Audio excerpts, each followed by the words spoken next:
कहानी के शुरू होते ही दिखाया जाता है कि एक आदमी एग यॉक के अंदर ग्रीन कलर का लिक्विड इंजेक्ट कर रहा है, जिसके फौरन बाद वो एग यॉक 1 से 2 हो जाती है। सीन कट होता है और हमें दिखाया जाता है कि कुछ लोग एलिजाबेथ स्पार्कल नाम का एक स्टार बना रहे हैं।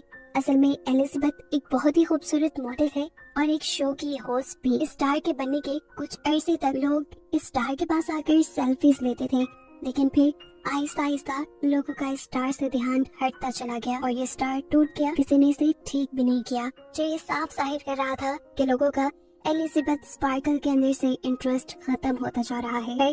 सीन कट होकर हमें एलिजाबेथ स्पार्कल को दिखाया जाता है, जिसकी आज 50वीं सालगिरह है। अब वो बुढ़ी हो चुकी है, लेकिन अभी तक वो उसी शो को होस्ट करती है। अपने शो की शूटिंग के बाद जब एलिजाबेथ वॉशरूम में जाने लगी तो उसे पता चला कि लेटेस्ट वॉशरूम किसी वजह से बंद था, इसलिए वो मेल वॉशरूम में चली गई, जहाँ पर शो का डायरेक्टर भी आ गया। वो फोन पे किसी से बात कर रहा था कि अब एलिजाबेथ पहले जैसी नहीं रही। एलिजाबेथ की वजह से जहाँ पहले उन्हें रेटिंग्स बहुत हाई मिलती थी, अब उनकी टीआरपीस गिरती जा रही हैं और मुझे अब एलिजाबेथ को रिप्लेस करना है। मुझे कोई नई, जवान और खूबसूरत लड़की चाहिए अपने शो के लिए। ये सुनकर एलिजाबेथ बुरी तरह टूट गई। उसे अपनी जिस खूबसूरती पे घमंड था, आज वो खत्म हो गई थी। वो होश से अपने आप को शीशे में देखती रही, जहाँ बहुत सारी झुर्रियां आ गई थी। ढलती जवानी का उसे दुख तो था ही, लेकिन अब उसे एक दुख ये भी था कि उसे शो से निकाला जा रहा था। एलिजाबेथ ऐसे सब कुछ नहीं छोड़ सकती थी। वो पहले डायरेक्टर से मिलने के लिए जाती है, जहाँ डायरेक्टर बताता है, देखो एलिजाबेथ, मैं तुम्हारी कोई मदद नहीं कर सकता क्योंकि मेरा शो चलता है लोगों से और मैं लोगों को वो देना चाहता हूँ जो उन्हें चाहिए, कि नहीं खूबसूरती, और वो अब तुम में नहीं रही। डायरेक्टर की बातों ने एलिजाबेथ को बुरी तरह तोड़ दिया था। वो होटल से निकल तो गई, लेकिन ड्राइव करते हुए डायरेक्टर की बातें उसके कानों में गूंज रही थी और बस पे इसी सब में उसका ड्राइविंग से ध्यान हट जाता है और सामने से आती हुई गाड़ी उसकी गाड़ी को बुरी तरह क्रैश कर जाती है। और हैरानकुन तौर पे पता चलता है कि एलिजाबेथ को इतने बुरे एक्सीडेंट में एक खराश भी नहीं आई थी। ये उसकी अच्छी किस्मत ही थी। खैर, एलिजाबेथ को डॉक्टर ने हॉस्पिटल से डिस्चार्ज तो कर दिया, लेकिन अब वो फूट फूट के रोने लगी क्योंकि उसने रास्ते में बिलबोर्ड से उतरती हुई अपनी पिक्चर्स देख ली थी। देखने को मिलता है कि यहाँ पे एक नर्स उसकी रीढ़ की हड्डी चेक करता है और फिर उसे उसके कपड़े दे देता है। एलिजाबेथ अब जैसे ही हॉस्पिटल से बाहर निकली तो उसे फील हुआ कि नर्स ने उसकी कोट में कोई मैसेज छोड़ा था। मैसेज में लिखा था कि इसने मेरी लाइफ बदल दी, और इसी के साथ एक ड्राइव भी थी जिस पे लिखा था द सब्सटेंस। एलिजाबेथ घर आती है और आते ही उस ड्राइव को चलाती है, जिसमें दी सब्सटेंस नाम की एक फ्लूइड के बारे में इंफॉर्मेशन दी जा रही थी। ये सब्सटेंस एक जादुई सब्सटेंस था और ये सब्सटेंस किसी भी बुरे इंसान को उसका एक नया और जवान वेरिएंट दे सकता है। इसे सब्सटेंस फ्लूइड के साथ एक और भी फ्लूइड मिलने वाला था, जो दोनों वेरिएंट्स यानी ओल्ड बॉडी और न्यू बॉडी को एक साथ जोड़ के भी रखता। ये काम इतना आसान तो नहीं था, लेकिन बहुत ज्यादा मुश्किल भी नहीं था। जो इंसान इस सब्सटेंस को यूज करता, उसके लिए हर 7 दिन में अपने दोनों वेरिएंट्स को एक्टिवेट करना जरूरी था और नए वेरिएंट यानी जवान बॉडी को स्टेबलाइज रखने के लिए हर रोज उस नई बॉडी को एक इंजेक्शन लगाना है उस खास सब्सटेंस का, जो पुरानी बॉडी की रीढ़ की हड्डी से निकलेगा। जब एक वेरिएंट यानी एक बॉडी एक्टिवेट रहेगी, उस टाइम पर दूसरा वेरिएंट यानी दूसरी बॉडी बेहोश रहेगी। एलिजाबेथ को पहले पहले तो ये सब झूठ लगा। उसने इस फ्लैश ड्राइव को ही एक झूठ समझकर डस्टबिन में फेंक दिया, लेकिन रात को फिर उसे ब्रेक डाउन फील हुआ। उसे अपने घर पे लगी अपनी जवानी की तस्वीरें डिस्टर्ब करने लगी और तब उसने जुनून में आकर उस नंबर पे मैसेज कर दिया कि मुझे वो सब्सटेंस ऑर्डर करना है। दूसरी तरफ जो कोई भी बात कर रहा था, उसने ज्यादा एलिजाबेथ से बात नहीं की, बस एलिजाबेथ से उसका एड्रेस पूछा और फिर उसे एक खास एड्रेस बताते हुए कॉल काट दी। अगली सुबह दिखाया जाता है कि एलिजाबेथ न्यूज़पेपर पढ़ रही थी, जहाँ पर उसे एक एड दिखी जो उसी की कंपनी ने लगाई थी। एलिजाबेथ को रिप्लेस करने के लिए एक नई मॉडल के इंटरव्यू के लिए ये एड चल रही थी, जिसे देखकर वो और भी ज्यादा उदास हो गई। इसी न्यूज़पेपर के साथ उसने एक एनवेलप भी उठाया था जो ब्लैक कलर का था। एलिजाबेथ जब उस एनवेलप को खोलती है तो उसमें एक नंबर लिखा हुआ था। अब एलिजाबेथ उस आदमी के कॉल में बताई सीक्रेट एड्रेस पे पहुंचती है, जो काफी अंदर करके एक खुफिया जगह थी। ये था एक लॉकर रूम जो उसे नंबर कार्ड दिया गया था। एलिजाबेथ ने उसी के जरिए इस जगह को एक्सेस किया और फिर अपना लॉकर खोला, जहाँ पे एक बॉक्स था जिसे लेकर वो अपने घर आ गई। घर आकर वो फौरन इस बॉक्स को खोलती है तो उसमें उसे काफी सारी चीजें मिली। सबसे पहले एक सीरम और एक इंजेक्शन जिसे सिर्फ एक मरतबा इस्तेमाल करना था। उसके साथ ही एक स्टेबलाइजर किट जिसके जरिए रोज नई यानी जवान बॉडी को उन्हें स्टेबलाइज करना था। और ये तो उस फ्लैश ड्राइव से पहले ही पता चल चुका है कि उस स्टेबलाइजर का फ्लूइड और बॉडी के रीढ़ की हड्डी से निकलेगा। अब दोनों बॉडीज को चेंज करने के लिए भी एक खास किस्म की किट दी गई थी और साथ में दोनों बॉडीज के लिए यानी जवान और बुरी बॉडी के लिए स्पेशल खाना भी दिया गया था। एलिजाबेथ इसके बाद वॉशरूम में जाती है और काफी देर तक अपनी बॉडी को देखती रहती है, ऐसे जैसे वो फैसला न कर पा रही हो कि उसे ये करना भी चाहिए कि नहीं। फिर कुछ सोचने के बाद उसने वो ग्रीन फ्लूइड यानी वो सब्सटेंस अपने अंदर इंजेक्ट कर लिया। इंजेक्शन लगाने की कुछ देर तक तो एलिजाबेथ को कुछ नहीं हुआ, लेकिन फिर कुछ देर बाद उससे बहुत ज्यादा दर्द हुआ, इतना कि उसकी आंखें फटने लगी। उसकी आंखों में हमने उसके आईबॉल्स को डबल होते देखा और फिर अगले ही सेकंड उसकी कमर फटने लगी, जहाँ से एक नई और जवान लड़की निकल कर बाहर आई। ये एलिजाबेथ का नया वर्जन था, एक नई जवान बॉडी जो पिछली बॉडी के अंदर से निकली थी। एलिजाबेथ के इस नए वर्जन ने अपने आप को शीशे में देखा और काफी देर तक तो उसे यकीन ही नहीं आया कि जो उसने यूज किया था वो काम कर गया। वो इतनी खूबसूरत और जवान बन गई कि जैसा उसने सोचा भी नहीं था। काफी देर तक अपनी खूबसूरती देखने के बाद अब वो एलिजाबेथ के पुराने वर्जन यानी पुरानी बॉडी की कमर पे टांके लगाती है, जिसे फाड़ कर वो बाहर निकली थी। इसके बाद वो अपनी पुरानी बॉडी को जिंदा रखने के लिए एक फूड बैग उसके साथ अटैच कर देती है, जो कंपनी ने ही उसे दिया था। आज पूरी रात उसने अपनी खूबसूरती को एंजॉय किया। सुबह जब वो उठी तो उसके नाक से खून आ रहा था कि देखकर वो परेशान हो गई और उसे याद आया कि उसे तो एक एक्टिविटी किट भी दी गई थी और उसे बताया गया था कि हर रोज नई बॉडी को यानी जवान बॉडी को एक्टिव रखने के लिए पुरानी बुरी बॉडी की रीढ़ की हड्डी से उसे सब्सटेंस निकाल कर अपने अंदर इंजेक्ट करना है। इसीलिए वो फौरन पुरानी बॉडी की रीढ़ की हड्डी से सब्सटेंस निकालना शुरू कर देती है और ये इंजेक्शन लगाने के बाद वो बिल्कुल नॉर्मल हो चुकी थी। इस नए वर्जन की खूबसूरती पहले से कहीं ज्यादा थी, इसीलिए वो तैयार होती है और उसी शो के ऑडिशन के लिए जाती है जहाँ से उसे निकाल दिया गया था। वहाँ एलिजाबेथ की खूबसूरती देखकर सभी लोग दंग रह गए और डायरेक्टर ने भी फौरन एलिजाबेथ को सिलेक्ट कर लिया। एलिजाबेथ ने यहाँ अपना नाम सू बताया था। इंटरव्यू में सिलेक्ट होने के बाद सू को याद आता है कि उसे तो हर हफ्ते अपनी बॉडी चेंज भी करनी है, जिसके लिए वो बहाना बनाती है कि मेरी मॉम बीमार है और मुझे हर हफ्ते अपने गांव जाना पड़ता है अपनी मॉम का ख्याल रखने के लिए। डायरेक्टर बिना कुछ सोचे समझे उसके हफ्ते में ये छुट्टियां लेने वाली शर्त भी मान चुके थे। फाइनली सू को ये जॉब मिल गई थी और वो इस जॉब को बहुत एंजॉय कर रही थी। जो इस नई बॉडी से उसे खूबसूरती मिली थी, उसे शो ऑफ करके उसने बहुत जल्दी बहुत ही फॉलोअर्स बना लिए थे और देखते ही देखते उसके बिलबोर्ड्स, उसके एड पूरे शहर में चलने लगे थे। और अब पूरे 6 दिन भी गुजर गए थे एलिजाबेथ को इस नई बॉडी में आए और आज 7वां दिन था, यानी बॉडीज शिफ्ट करने का दिन था। कि नहीं, अब पूरे 1 हफ्ते के लिए एलिजाबेथ का पुराना वर्जन यानी पुरानी बॉडी एक्टिव रहेगी। बॉडी शिफ्ट करने के बाद एलिजाबेथ अपनी नई बॉडी के साथ फूड अटैच करती है और फिर अपने ऑफिस यानी अपने शो पे जाती है, जहाँ डायरेक्टर उसे उसके पैसों के बदले एक गिफ्ट देकर और उसकी काफी सारी बुराइयां करके उसे ऑफिस से निकाल देता है, जिसकी वजह से घर आकर उसे काफी बुरा लग रहा था।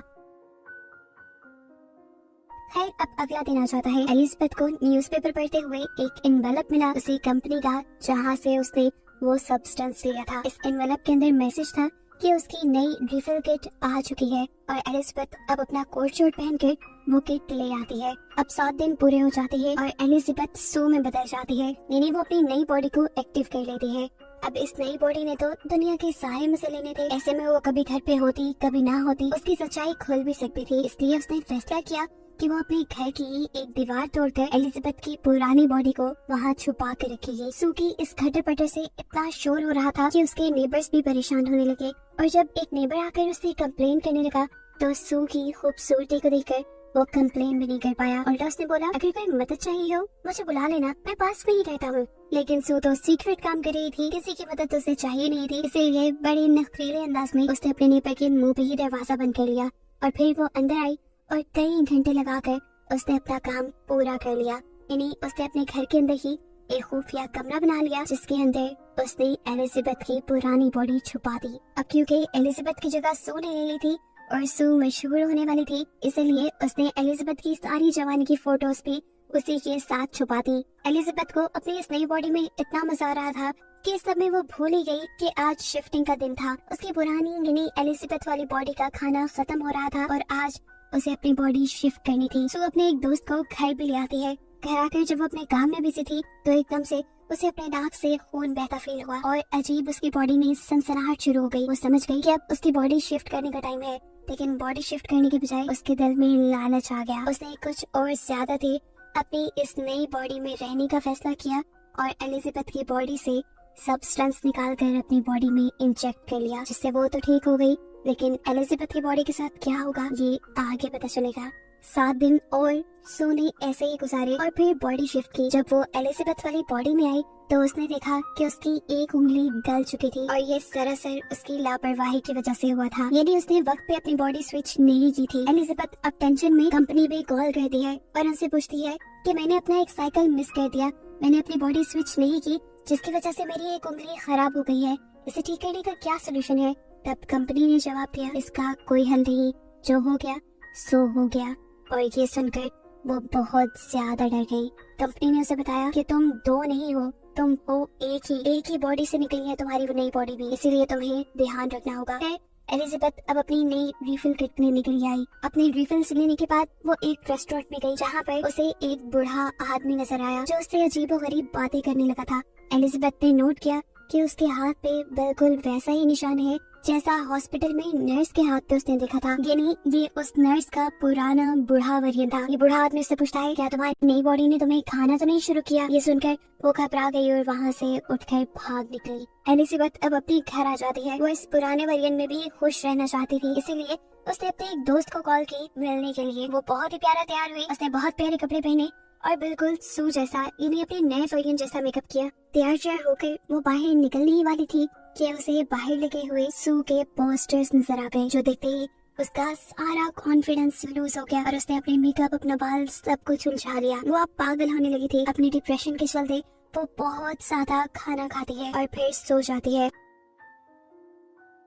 दिन का टोकर हमें दिखाया जाता है कि अब एलिजाबेथ ने बॉडी स्विच कर ली थी और ये टाइम था उसके शो का। एलिजाबेथ अब डांस कर रही थी, यानी अपनी शो की शूटिंग कर रही थी। तभी अचानक उसकी लोअर बॉडी पर हम्प आ जाता है, जिसे देखते ही वो कंफ्यूज होकर शूटिंग छोड़कर वॉशरूम में चली जाती है। उसने इस हम्प को स्क्रॉल करते हुए अपने बेली बटन से जब बाहर निकाला तो उसे पता चला ये एक चिकन था जो रात में एलिजाबेथ ने कहा था। ये देखते ही वो बहुत ज्यादा डर गई और उसकी आंख खुल गई। पता चला ये सब एलिजाबेथ का एक ख्वाब था। सुबह होने पर अब सच में उसने अपनी बॉडी स्विच की और अपने शो के लिए चली गई, लेकिन वहाँ जाते ही वो ये देखकर घबरा गई कि शो के लोग शूटिंग का सामान पैक कर रहे थे और उन्होंने उसे बताया कि अब से ये शो नहीं चलेगा। घबरा कर वो डायरेक्टर के पास गई तो डायरेक्टर ने उसकी परेशानी खुशी में बदल दी, ये कहते हुए कि अब वो ये आम सा शो नहीं करेगी बल्कि वो तो न्यू ईयर ईव होस्ट करेगी। ये सुनते ही उसकी तो खुशी का ठिकाना ही नहीं रहा और उसने बिना कुछ सोचे समझे हाँ कह दी। हालांकि न्यू ईयर ईव वो दिन था जब उसे अपनी बॉडी स्विच करके एलिजाबेथ की बॉडी में जाना था। इस चीज की परवाह न करते हुए अब सू काफी दिन तक अपनी इस नए वर्जन में, इस नई बॉडी में ही रहती है और इसे एक्टिव करने के लिए एलिजाबेथ यानी अपनी पुरानी बॉडी से स्टेबलाइजर निकाल कर अपनी बॉडी में इंजेक्ट करती रहती है, जिसका असर एलिजाबेथ की पुरानी बॉडी पर हो रहा था।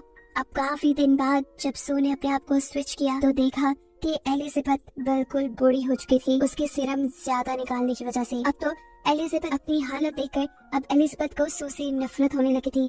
वो अपने घर में लगी सारी सू की फोटोज को मारने लगती है, यहाँ तक कि वो अपने घर के उस मिरर को भी कवर कर देती है जहाँ सामने से सू के बिलबोर्ड्स उसे नजर आते थे।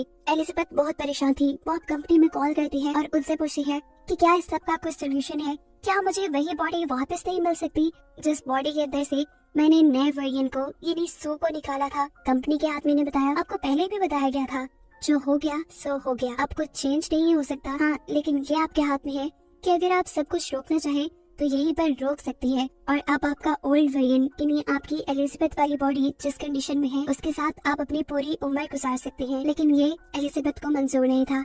अब खैर एलिजाबेथ को कॉल आई शो की और उसने फौरन दोबारा से अपनी बॉडी स्विच कर ली। बॉडी स्विच करते ही उसने एलिजाबेथ यानी ओल्ड बॉडी के अंदर से एक साथ 3 महीने का सब्सटेंस निकालकर अपनी बॉडी के अंदर इंजेक्ट कर लिया। 3 महीने तक एलिजाबेथ ने सू की बॉडी में बहुत एंजॉय किया और फिर न्यू ईयर ईव की ठीक एक रात पहले उसका फ्लूइड खत्म हो गया। वो आज भी एक लड़के को अपने घर लाई हुई थी और तभी उसे फील हुआ कि उसकी बॉडी के ऑर्गन्स फटने लगे हैं। ये फील होते ही वो फौरन एलिजाबेथ की ओल्ड बॉडी से सीरम निकालने जाती है, लेकिन आज सीरम निकला ही नहीं। ये देखकर वो बहुत ज्यादा घबरा गई और उसने कंपनी में कॉल की और पूछा कि एलिजाबेथ की बॉडी से सीरम नहीं निकल रहा, अब क्या करना चाहिए मुझे। तब कंपनी वाले उसे बताते हैं कि अगर उस बॉडी से सीरम नहीं निकल रहा, इसका मतलब आपने सारा सीरम यूज कर लिया है और अब आपको नए सीरम बनने तक का इंतजार करना पड़ेगा। तब तक आप अपनी बॉडी स्विच कर लें। सू की हालत इस कॉल के साथ ही बहुत ज्यादा खराब हो चुकी थी। वो अब कुछ भी सोचे समझे बगैर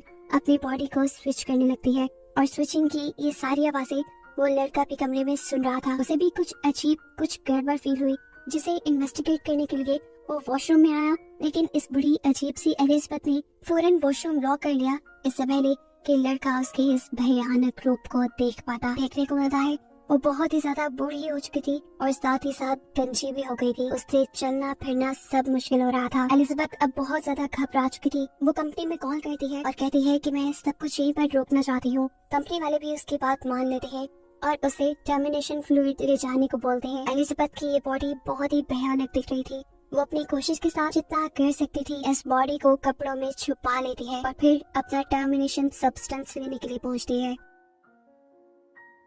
टर्मिनेशन सब्सटेंस लगाने के बाद वो इसको सू की बॉडी पे लगाने ही वाले थे, तो तभी उसे कंपनी की मैनेजर की कही बात याद आई कि अगर तुमने एक मर्तबा ये टर्मिनेशन इंजेक्ट कर लिया तो फिर जिस बॉडी में इस टाइम तुम हो हमेशा वैसे ही रह जाओगी।